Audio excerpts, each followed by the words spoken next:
사무엘하 22장은 다윗이 하나님을 향하여 부른 노래가 기록이 되어져 있습니다. 다윗의 시라고도 이야기할 수 있고 특별히 이제 하나님을 찬송하고 있기 때문에 다윗의 찬송시라고도 불릴 수 있는 부분이에요. 그러니까 사무엘서를 마무리하면서 이러한 찬송시가 등장하는 것은 나름대로 굉장히 합당해 보이고 또 의미가 있게 느껴집니다. 아울러서 이 사무엘하 22장에 나와 있는 내용은 시편 18편에 거의 그대로 기록이 좀 되어 있어요. 그래서 아마 이 사무엘하 22장에서 지금 기록되는 이 내용이 시편 18편의 어떤 원본과 같은 성격을 갖고 있다고 이제 해석이 좀 되어지는데요. 시편 속에서 이 시라고 하는 것은 이스라엘 백성들이 어떠한 상황에서 이 노래를 부를 것인가가 중요하다면, 지금 역사서 속에서 이 시편 시라고 하는 것은 언제 불러졌는가, 그러니까 언제 처음으로 불러졌는가가 굉장히 중요하게 여겨지겠죠. 지금 사무엘하 22장을 시작하면서 사무엘서의 기자는 여호와께서 다윗을 모든 원수의 손과 사울의 손에서 구원하신 그날에, 그러니까 모든 구원이 마쳐진 그날에 다윗이 하나님을 향하여 이러한 고백을 했다라고 하는 것을 좀 남겨놓고 있는 거예요. 그러면서 이제 그 컨텐츠 내용적인 것을 보게 되어지면, 먼저 이 하나님에 대한 어떤 요약적인 고백들이 등장하게 되어지는데, 자신이 하나님을 어떻게 이해하고 있는가라고 하는 것을 자신을 이런 여러 폭력 가운데서 구원하신 그 하나님에 대한 고백으로 시작하고 있는 거예요. 그래서 여호와는 나의 반석이고 요새이시고 건지시는 자이시며 방패이시고 구원의 뿌리시고 높은 망대이고 내가 피할 피난처 되신다. 그래서 나를 이러한 폭력에서 구원하셨다라고 하는 자신의 경험에서 근거한 하나님에 대한 요약적 고백들이 먼저 등장을 하게 돼요. 그리고 이러한 어떤 다윗이 경험했던 경험은 지속적인 그의 하나님을 향한 태도가 되어지죠. 자신의 삶을 대한 태도라고도 이야기할 수 있는데, 자신의 삶의 어떤 상황 가운데서도 하나님께서는 나를 능히 건져주실 것이다라고 하는 그 고백을 또 4절에서 하게 되어집니다. 그리고 이제 자신이 처했던 이 폭력적 상황이 어떠한 것인가에 관한 설명을 하게 되어지고요. 그 상황 가운데서 내가 하나님께 간구했고, 자신이 이러한 하나님을 향한 간구에 대해서 하나님께서 어떻게 반응하셨는가를 꽤 긴 구절 가운데서 이야기하게 되어지는데, 8절과 9절 같은 경우에는 자신이 이러한 상황에 처해 있는 것을 하나님께 간구했을 때 하나님께서는 먼저 진노하셨다고 이야기를 합니다. 그리고 그 진노하신 하나님께서 임재하셨고요. 임재하신 그 하나님께서 대적주를 무찌르시고 자신을 건지셨다는 이야기가 20절까지 쭉 이어지게 되어집니다. 그런데 흥미로운 것은 이처럼 하나님께서 다윗을 도우시고 구원하신 그 이유에 대해서 다윗이 어떻게 생각하는가라고 하는 것인데, 21절부터 보게 되어지면 하나님께서 그 자신의 공의에 따라서 상을 주셨고 자신의 깨끗함을 따라 갚으셨다라고 이야기를 해요. 22절은 조금 더 구체적입니다. 내가 여호와의 도를 지켰고 악을 행함으로 하나님을 떠나지 아니하였고 또 법도를 지켰고 규례를 버리지 아니하였고 또 하나님 앞에서 완전하고 스스로 나 자신을 지켜서 죄악을 피했더니 하나님께서 이러한 나의 의대로 내 눈앞에서 내 깨끗한 대로 내게 갚으셨다라고 이해를 하고 있다는 거예요. 그러니까 사실 다윗의 삶을 통하여서 그가 너무나 의로운 자였기 때문에 그의 의로움으로 인하여서 하나님께서 그에게 이거를 행하셨다라고 보기에는 참 어려운 부분들이 있습니다. 그리고 우리 이 개혁적인 신앙을 갖고 있는 사람들인 경우에는 공의, 그러니까 나의 의를 나의 의로움을 드러내는 것은 굉장히 좀 지양하는 편이고요. 오히려 하나님의 공의로우심을 좀 드러내고 그 하나님의 의로우심 가운데 하나님의 은혜를 덧입는 쪽으로 이제 해석을 하기 때문에 내가 뭐를 했어, 내가 이처럼 이거를 받기에 합당해라고 이야기하는 것은 굉장히 좀 어려운 그러니까 불편한 마음을 주는 부분이 사실이에요. 그런데 오늘 이 본문 속에서 다윗이 이렇게 고백하고 있는 부분들을 이해하기 위해선 앞에 등장되었던 이 찬송이 어떠한 맥락 가운데서 나왔느냐라고 하는 것인데, 사울을 비롯한 그 원수들의 손으로부터 하나님께서 다윗을 건지셨다고 했을 때 사울을 향한 다윗의 태도에 있어서는 어떠한 불의함도 존재하지 않았다는 것으로 좀 이해하고 넘어가시면 좋을 것 같아요. 이 다른 상황 가운데서는 다윗은 분명히 불의한 적이 있었습니다. 그러나 사울을 대하고 있는 이 태도, 또 자신을 죽이려고 하는 이 원수들을 대하고 있는 태도 가운데서는 그래도 자신이 의로움 가운데 있었다라고 하는 사실을 이렇게 기록하고 있는 부분에 우리는 좀 이해보고 좀 넓히면 좋을 것 같고요. 아무튼 그렇게 자신을 구원하신 하나님께서는 심판자가 되어 주셔서 자신을 대적하는 원수들과 자신을 좀 구별해서 하나님의 판결을 내려주셨다라고 하는 이해를 지금 보이고 있는 것이죠. 그러니 다윗에게 하나님이란 승리에 대한 어떤 이 경험을 통해서 고백되어지는 하나님입니다. 그리고 그렇기에 자신의 승리를 다시 돌아보면서 하나님이 아니면 자신이 이러한 승리를 거둘 수 없었음에 대한 고백을 이제 마지막까지 꽤 긴 구절에서 계속 고백해내고 있는 것이죠. 아울러 다윗은 그의 결단도 이 내용 가운데 이제 포함시키고 있는데요.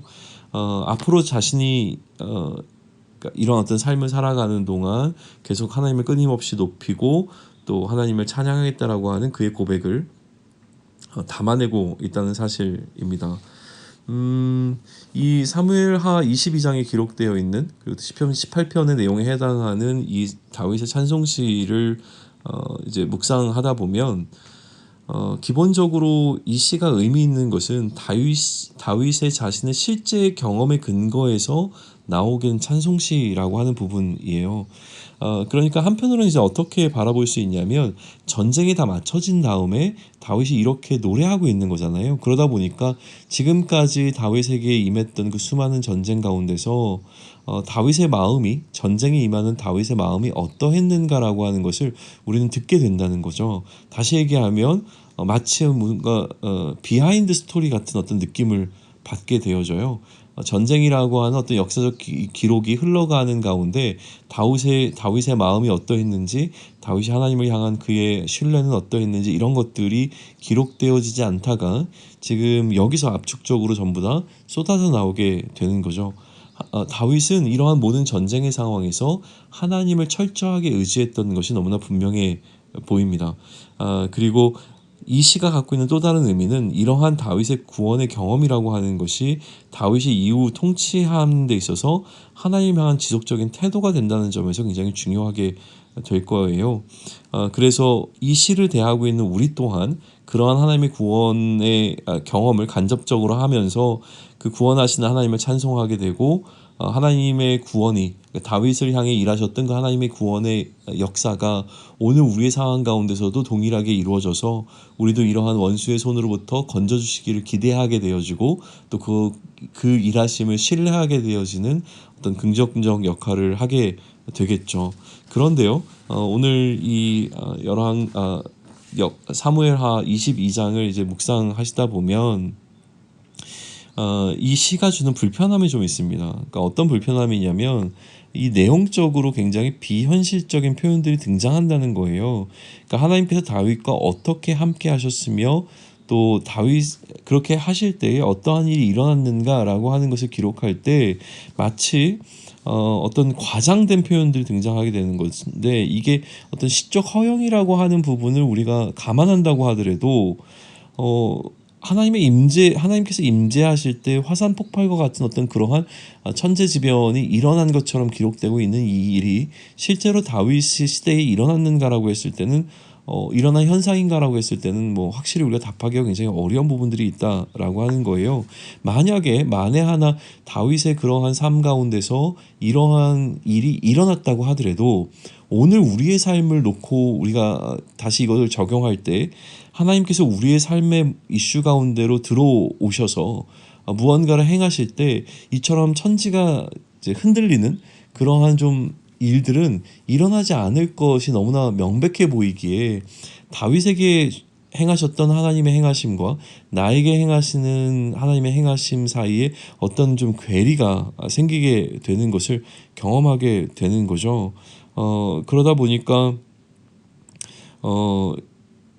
다윗에게는 이런 고백이 굉장히 현실적이지만 이 시를 대하는 우리들에게는 무언가 좀 비현실적인 고백으로 느껴지는 부분들이 있다라고 하는 것인데 어, 상상력의 산물이 아니잖아요. 하나님은 실제로 존재하시기 때문에 그러면 이 부분을 어떻게 이해해야 될까? 그러니까 시적 허용이나 뭐 이런 어떤 상상력의 산물이다라고 치부하지 말고 다윗은 어떻게 이러한 고백을 하게 되었는가에 대한 것을 좀 해석하기 위하여 오늘 본문을 이제 묵상하시다 보면 이제 어디에 좀 포커스를 맞추게 되어지냐면 마지막에 보게 되어지면 51절에 이런 기록이 등장을 해요. 여호와께서 그의 왕에게 큰 구원을 주시며 기름 부음 받은 자에게 인자를 베푸시며 영원하도록 다윗과 그 후손에게로 다 하였더라라고 기록이 되어 있는데 결국 이 51절이라고 하는 이것은 하나님께서 다윗에게 허락하셨던 그 약속 사무엘하 7장의 그 약속을 근거해서 다윗의 어떤 이러한 고백의 토대가 마련되었다라고 하는 것인데 영원한 왕으로서 그리스도의 왕자를 지키시는 어떤 하나님의 일하심에 관한 고백이 나왔을 때 저는 개인적으로 이걸 어떻게 해석하길 원하냐면 다윗은 기름 부음 받은 자였거든요. 그러니까 기름 부음 받은 자라고 하는 것은 왕적인 역할도 있지만 선지자와 제사장적 역할도 할 수 있었습니다. 그러다 보니까 지금 기름 부음 받은 자에게 주어진 선지자적 어떤 그 메시지를 하나님께서 다윗에게 허락해 주시는 것으로 좀 이해해 볼 수 있다면 그래서 하나님께서 다윗에게 단순히 영원한 왕위에 대한 약속을 주시는 것으로 그치는 것이 아니라 그 그리스도의 왕자를 하나님께서 어떻게 지키시고 그것을 이루어 가시는가라고 하는 선지자적 이해, 선지자적 메시지를 다윗에게 주신 것으로 좀 이해해 볼 수 있다라고 하는 것이죠. 다시 얘기하면 선지자적 메시지라고 하는 것은 미래의 일을 우리의 현재의 경험 혹은 과거의 경험이 되도록 해주는 거잖아요. 그러니까 일어난 일을 먼저 경험함으로 이 미래적 사건이 나에게는 일어났던 일이 되도록 해주시는 것이 이 선지자적 메시지를 주시는 과정. 이라고 하는 것이죠. 그러니까 다윗은 이러한 하나님의 어떤 미래적 사건에 대한 이해가 오늘 그의 찬송의 시를 통하여서 고백되어지고 있다라고 우리가 이해를 할 수 있을 것 같아요. 그럼 어떻게 정리할 수 있냐면 결국 하나님에 대한 이해, 하나님에 대한 경험이 오늘 나의 삶의 태도를 결정한다는 것을 이 찬송시는 오늘 우리에게 보여주고 있는 거죠. 그러니까 하나님에 대한 이해는 기본적으로는 나의 경험에 근거하게 되어집니다. 그런데 이러한 오늘 내가 경험했던 이 경험이 결국 미래를 향한 방향성과 결단의 토대가 되어지는데 이 미래적 사건에 대한 선 경험도 이러한 결정을 더욱 확고히 해주게 되는 힘이 된다고 하는 것이죠. 이런 의미에서 이 다윗의 찬송시는 우리에게 과거적 경험과 또 선지자적으로 미리 경험하게 되어졌던 미래적 경험 두 가지를 모두 다 경험하게 해주는 역할을 해준다고 하는 것이죠. 나를 구원하신 하나님을 기억하게 하고요. 또 그 구원의 근거에서 오늘 나의 상황 가운데서 나를 구원하실 하나님께 나의 삶을 맡기도록 돕게 되어주고 또 모든 원수를 완전히 멸하시고 최종 승리를 이루실 그 구원을 사모할 수 있도록 만들어주는 다시 얘기하면 이제 요한계시록에 등장하게 되어지는 최후 전쟁에 관한 거기에 대한 선지적 이해를 통하여서 결국 우리가 승리할 것이라고 하는 것을 미래적 사건이지만 이미 우리가 경험되어진 사건으로 받아 안음으로 말미암아 이 하나님의 승리와 하나님께서 우리와 동행하시며 하나님께서 결국 이 모든 상황 가운데서 우리를 구원하실 것이라고 하는 그 확신 가운데 오늘 우리의 일상 가운데 마주하게 되는 수많은 삶의 정황 가운데서 우리로 하여금 하나님의 구원을 기대하게 하고 그 하나님의 구원을 확신하게 해주는 역할을 하게 된다는 것을 오늘 이 다윗의 개인적인 고백을 통하여 우리는 좀 간접적으로 경험해 볼 수 있는 것 같습니다. 그러니 다윗의 이러한 고백의 방향성이 오늘 우리의 삶 가운데서도 그대로 이루어져서 오늘 우리가 이전에 경험해왔던 하나님을 향하여 우리의 신앙을 좀 고백해낼 수 있으면 좋겠고요. 그 경험들로 인하여서 오늘 우리의 삶 가운데서 우리가 두렵거나 주춤하거나 뒤로 물러나는 것이 아니라 여전히 이 상황 가운데 구원하실 그 하나님의 구원하심을 의지하고 그 하나님께 나의 삶을 완전히 맡겨드린다라고 하는 이 찬양이 다윗의 찬양으로 끝나는 것이 아니라 나의 입술에 머물며 나의 찬양이 되어지는 한 날이 되기를 축원합니다. 아멘.